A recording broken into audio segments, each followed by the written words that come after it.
Today, forced induction is a key aspect in all categories of performance motoring. It is an important performance upgrade in everything from drag racing to circuit racing. This video will explain the similarities and differences between the two main methods of achieving forced induction, supercharging and turbocharging. Let's begin with superchargers.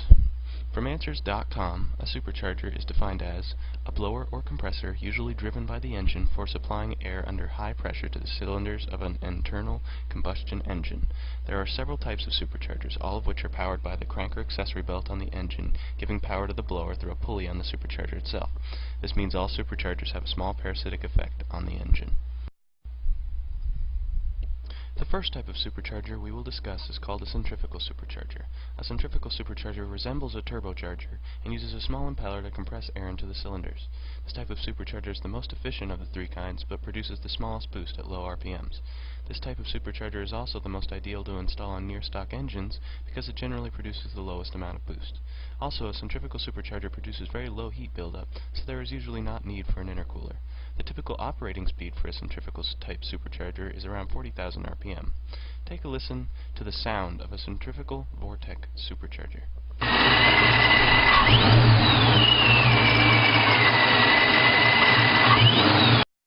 The next type of supercharger is called a roots type supercharger.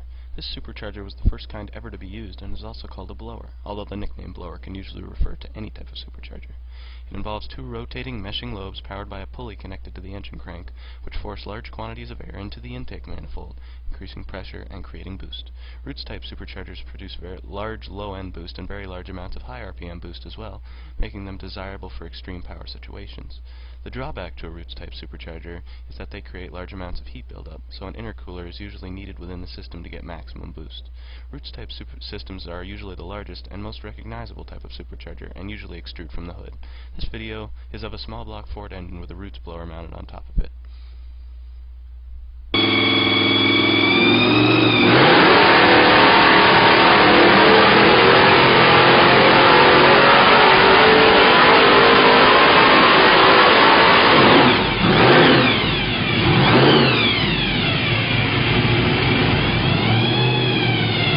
The last type of supercharger is called a screw supercharger. This type of supercharger uses two rotating meshing screws powered by the engine's crank pulley to take in air and compress it, then force it into the cylinder.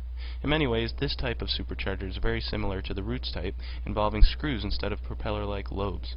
The twin screw supercharger is very powerful within the low RPMs, but also produces large amounts of boost throughout the entire RPM range.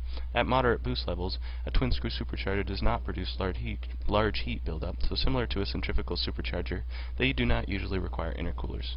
Unlike centrifugal superchargers, twin screw superchargers can be complicated to install. Both roots and twin screw superchargers usually spin at around 15,000 RPM. This video is of a Whipple twin screw supercharged Ford Lightning.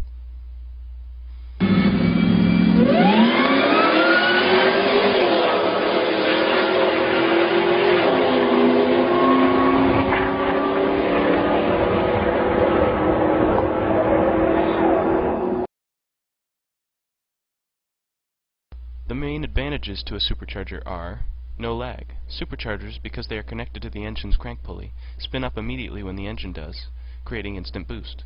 Superchargers also create much more low-end boost than turbos because of this reason. Superchargers are generally more reliable than turbos because they involve less parts. This means they are generally also much simpler to install. Superchargers in general produce a wider power band than a turbo, making large boost at very low and very high RPMs.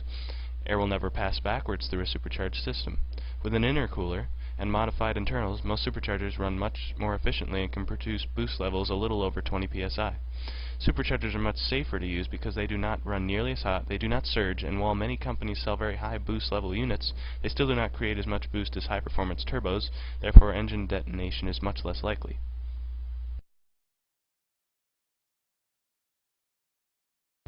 The main disadvantages to a supercharger are the parasitic effect a supercharger has on the engine. Because superchargers require power from the crank to operate, the engine must give up some of the power made in order to allow more air to be forced in. On many engines, though, this effect is negligible.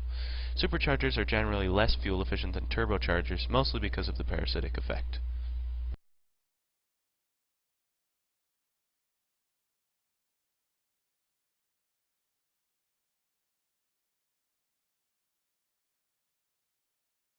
Now, let's move on to turbochargers. Answers.com defines a turbocharger as an air compressor or supercharger on an internal combustion piston engine that is driven by the engine exhaust gas to increase or boost the amount of fuel that can be burned in the cylinder, thereby increasing engine power and performance. So really, a turbocharger is only a specific type of supercharger. Instead of using engine power from a crank pulley, it uses the energy stored in the exhaust gases. Turbochargers have a centrifugal design, and unlike belt or gear-driven superchargers, there's only one type. Turbos are attached to the exhaust manifold of the engine and utilize high-energy exhaust gases to spin a turbine. This turbine is connected to an impeller, or compressor, via a small shaft which in turn compresses air into the intake manifold and creates boost. The main advantages to turbochargers are: turbochargers, because they are not physically connected to the engine, can spin much faster than superchargers, usually up to around 150,000 RPM. This means that turbos generally make more boost than superchargers, in many cases over 25 psi. Despite the complication of turbo setups, turbos are usually much more efficient than superchargers because they utilize energy stored in the exhaust gases instead of having a parasitic effect on the engine. Turbochargers are generally quieter than superchargers because the turbocharger itself acts as another silencer. In terms of the power struggle between a turbocharger and the turbocharger reigns supreme, producing more boost and therefore more horsepower gains than a comparable supercharger. Some disadvantages of a turbocharger are: the turbocharger usually requires an oil line from the engine. Turbochargers, because they are attached to the exhaust manifold, are usually extremely hot and therefore almost always require intercoolers to produce even moderate boost levels. Turbos are generally more complicated and dangerous to run than superchargers. Turbos can spike to enormous levels of boost and cause engine detonation. Turbos can also surge or run in reverse when exhaust pressure is removed, which causes huge turbo lag and damage to the turbo. Turbos also require very large, complicated plumbing with several components to allow the turbo to run at peak efficiency. These parts include modified manifolds, intercoolers, large amounts of piping, blow-off valves, and oil lines, not to mention several different engine modifications. Because of the large number of parts, tuning turbos is notoriously tricky.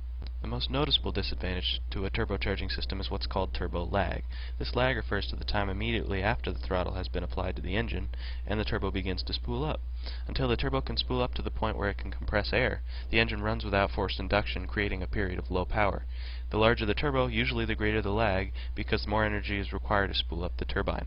This video is of a turbocharged Mustang. Listen to the turbo whistle as throttle is applied.